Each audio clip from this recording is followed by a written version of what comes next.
আসসালামু আলাইকুম। আশা করি সবাই ভালো আছেন। আজকে আমি যে বিষয়ে কথা বলতে চাচ্ছি, আমি প্রথমেই বলে নিচ্ছি আমি কাউকে কষ্ট দেওয়ার জন্য বা কাউকে মনে আঘাত করার জন্য কথাগুলো বলছি না।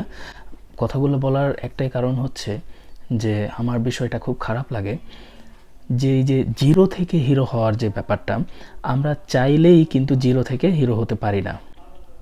হ্যাঁ, আমরা কখন জিরো থেকে হিরো হই, আমাদের এই ব্যাপারটা শর্টকাটে হয়তো আমরা প্রকাশ করি যে জিরো থেকে আমরা হিরো হয়েছি বা জিরো থেকে হিরো হয়ে হয়ে গেলাম, এরকম কিছু একটা। কিন্তু আমি যে কথা বলছি, আমার চতুর্পাশে লাইট, এই যে বৈদ্যুতিক যে বাল্ব জ্বলছে, এটা কিন্তু মাস শেষে একটা বিদ্যুৎ বিল পেমেন্ট করতে হয়। তারপরে আমি যে ভিডিওটা মেক করছি, এটা যখন আমি আপলোড করব, হ্যাঁ, ইউটিউবে হোক, ফেসবুকে, যেখানে হোক, আমি যখন আপলোড করব তখন কিন্তু সেখানে একটা ইন্টারনেট চার্জ আছে, তারপরে সাথে আমার সময় আছে, আবার এই যে আমি আপনার সাথে কথা বলছি, এখানে আমার এনার্জি লস হচ্ছে।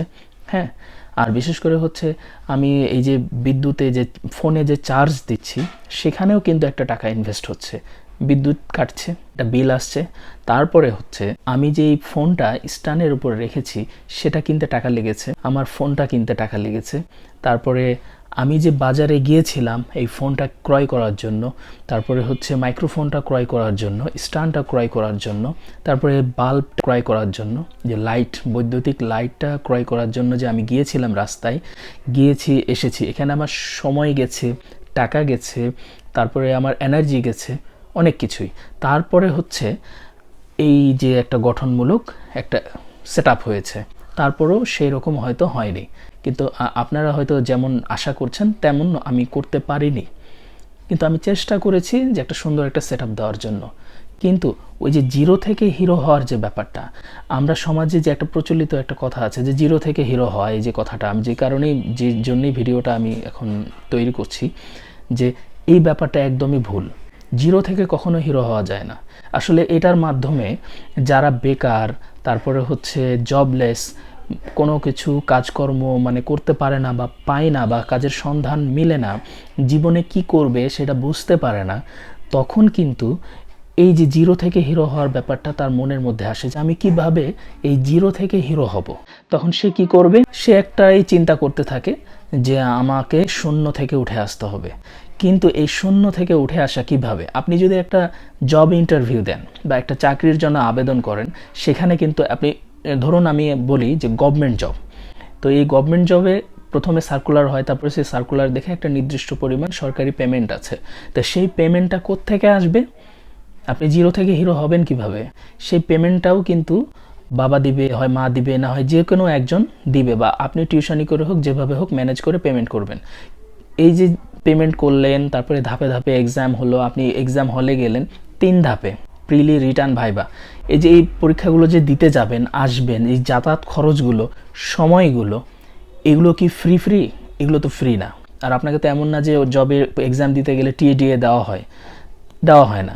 সুতরাং এগুলো সব হচ্ছে আপনার পকেট মানি থেকে, বা কারো কাছ থেকে চেয়ে নিয়ে হোক, ধার করে হোক, ফ্রেন্ড সার্কেলের কাছ থেকে হোক, আব্বু আম্মুর কাছ থেকে হোক, ভাই বোনের কাছে থেকে হোক, যেখান থেকে হোক আপনি নিয়ে সেটা ইনভেস্ট করে পরীক্ষাটা দিয়েছেন।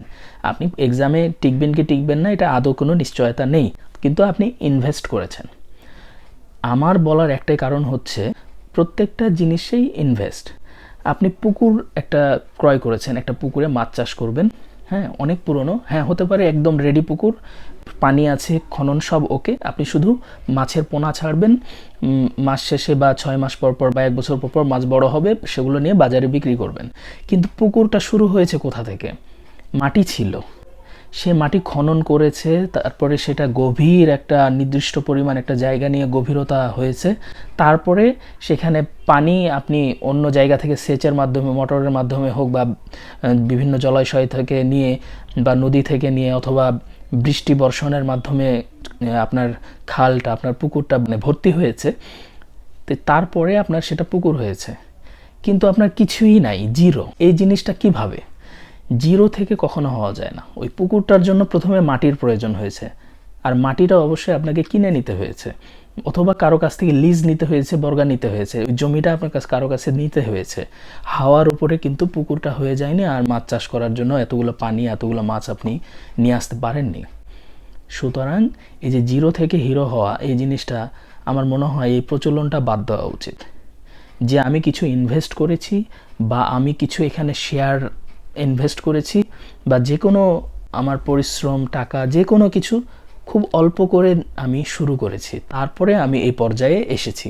আপনি যখন স্কুলে যান, ক্লাস 1-এ, নার্সারিতে, যেখানেই যান, আপনার স্কুলে যাওয়ার সময় যে আপনার স্কুল ড্রেসটা, সেটাও কিন্তু একটা ইনভেস্ট।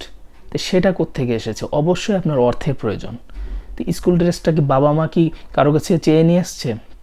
চেয়ে নিয়ে আসেনি। আপনাকে যেন সুন্দর মতো স্কুলে পাঠাতে পারে, এই জন্য মার্কেট থেকে ওই স্কুলের নির্দিষ্ট যে ড্রেস কোড আছে সেই অনুযায়ী যে কাপড়গুলো, সেগুলো মার্কেট থেকে কিনে নিয়ে এসে আপনাকে সুন্দর একটা ড্রেস বানিয়ে দিয়েছে। তারপরে আপনি একটা স্কুল ব্যাগ সাথে কিনে দিয়েছে, তারপরে আপনি স্কুলে গিয়েছেন। অনেক স্কুলে হয় বই ফ্রি দেয় না, কিন্তু সেখান থেকে কিনে নিতে হয়। তো সেই ক্ষেত্রে আপনাকে বইটাও কিনে নিতে হয়েছে। তারপরে আপনি কেজি, নার্সারি 1 বা যে কোনো শ্রেণীর ক্লাস থেকে আপনি পড়াটা শুরু করেছিলেন, সেখানেও কিন্তু আপনি জিরো থেকে হিরো হননি। আপনাকে সেখানে ইনভেস্ট করতে হয়েছে, অল্প পরিসরে হলেও করতে হয়েছে। আপনার না হোক, আপনার বাবা মার করতে হয়েছে, কিন্তু করতে হয়েছে। জিরো থেকে কখনোই হিরো হওয়া যায় না। আমার এই কথার সাথে যদি আপনি একমত না হন বা একমত হন, তাহলে এই দুই উত্তরটাই আপনি কমেন্টসে আমাকে বলতে পারেন, বা আমার যে ভুল ধারণাটা আপনি শুধরে দিতে পারেন। আমি রিকোয়েস্ট করব, আমার এই কমেন্টস বক্সটা ওপেন থাকবে। অবশ্যই আপনারা আপনাদের মতামত জানাবেন আজ আর কাল, যখনই সুযোগ পান।